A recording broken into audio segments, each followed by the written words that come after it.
राज्यात पावसाचा जोर पुन्हा वाढणार आहे। पुणे रायगडला आज ऑरेंज अलर्ट आहे। शेतकऱ्यांना मोठा दिलासा देणारी आपण बातमी पाहतोय। पुन्हा एकदा पावसाचा जोर वाढणार असल्याचं समजतंय आणि आज पुणे रायगडला ऑरेंज अलर्ट देण्यात आलाय।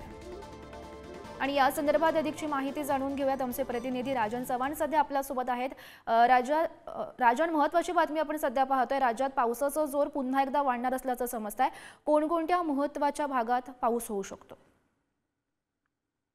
गौरी, नक्कीच पाहिलं तर राज्यात तसेच कोकणात गेले अनेक दिवसांपासून पावसाने दडी मारली होती। रत्नागिरीत जर पाहिलं तर काल संध्याकाळपासूनच पावसाची रिपरिप सुरू झाली। काही तुरळक प्रमाणात आणि हलका दर्जाचा पाऊस पावसाला सुरुवात झाली। गेल्या संध्याकाळपासून ते आता सकाळपर्यंत ही पावसाची रिपरिप सुरूच आहे।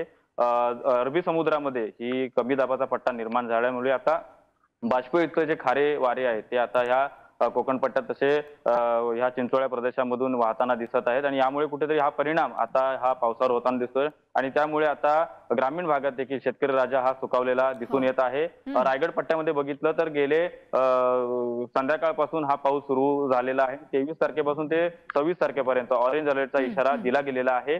राज्यातील लगतच्या असलेल्या लक्षद्वीप येथे हा कमी दाबाचा पट्टा सरकत चालल्यामुळे आता याचा परिणाम हा राज्यातील पर्जन्यावर दिसून येत आहे। गौरी, नक्कीच राजन, शेतकऱ्यांना हा मोठा दिलासा म्हणावा लागेल। धन्यवाद दिलेल्या या माहितीसाठी।